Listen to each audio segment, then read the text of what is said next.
एक कहानी पढ़ेंगे अपन, ठीक है। इसकी शेर और चूहे की, है ना। और उस कहानी सुनने के बाद मैं तुमसे कुछ क्वेश्चन पूछ लूंगी, ठीक है। जो मैं कहानी बताऊंगी उसमें से, तो तुम ध्यान से सुनना। शेर और चूहा। गर्मी का दिन था और एक शेर अपनी गुफा में झपकी ले रहा था। झपकी कौन ले रहा था? शेर। अचानक एक चूहा गलती से उसकी नाक पर चढ़ गया और शेर जैसे खतरनाक जानवर को जगा दिया। कौन चढ़ गया था नाक पे? चूहा। किसकी? शेर की। शेर को बहुत गुस्सा आया। शेर अपने पंजे के नीचे चूहे को कुचलने ही वाला था कि नन्हा चूहा अपनी जान की भीख मांगने लगा। जान की भीख कौन मांग रहा था? चूहा। और पैरों के नीचे कौन कुचल रहा था? चूहे को। शेर ने चूहे पर दया की और उसे जाने दिया। कुछ दिनों बाद शेर जंगल में भटकते हुए शिकारियों के जाल में फंस गया और जाल में फंस गया वह रस्सियों में इस कदर उलझा हुआ था कि हिल भी नहीं पा रहा था। किसको जाल में फंसाया था? शेर को। कौन हिल नहीं पा रहा था जाल से? शेर जमीन पर लेट गया और बेबस होकर दहाड़ने लगा। उसकी पुकार पूरे जंगल में गूंज उठी और चूहे के कानों तक पहुंच गई। किसकी पुकार? शेर की। किसके कानों तक पहुंची? चूहे की। वो क्यों दहाड़ रहा था? क्योंकि वो जाल में फंस गया था। शिकारी ने उसको उस पर जाल फेंक दिया था और वो जाल में फंस गया था। उसको मदद चाहिए थी बाहर निकलने के लिए, तो किसकी मदद ली उसने? चूहे की। Very good.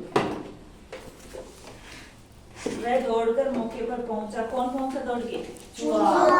किसकी मदद करने के लिए? शेर। और जाल के धागों को टुकड़ों में काटा।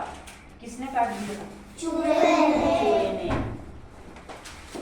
इस प्रकार शेर की जान बच गई। किसकी वजह से बची थी? चूहे की वजह से। खरगोश वाली, चतुर खरगोश, ठीक है। बहुत समय पहले की बात है। जंगल में हाथियों के राजा गजराज का शासन था। गजराज कौन होता है? हाथी। हाथी को बोलते हैं कौन? गजराज। एक बार बहुत लंबे समय तक बारिश नहीं हुई। सारी झीलें सूखने लगी। सारे हाथी राजा के पास पहुंचे और कुछ उपाय करने के लिए कहने लगे। गजराज ने कहा, चिंता मत करो, मुझे एक ऐसी झील के बारे में पता है जो हमेशा पानी से भरी रहती है।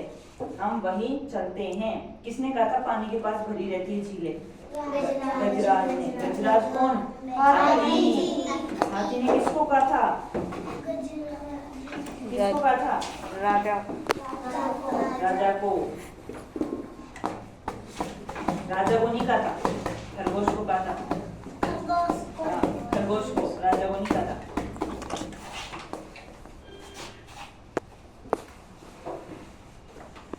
ठीक है, एक कहानी और, सच्चे दोस्त, ठीक है।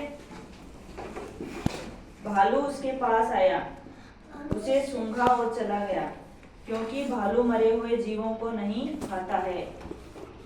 जब भालू चला गया तो राम नीचे उतरा और श्याम से मजाक में बोला, भालू तेरे को कान में क्या कह रहा था?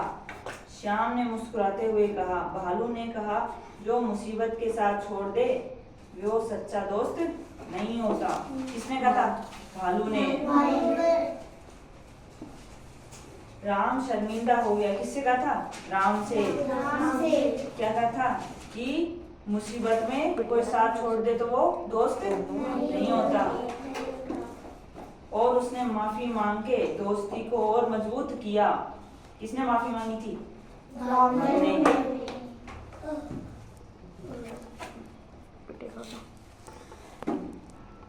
प्यासा कबूतर, ठीक है। गर्मी का मौसम था।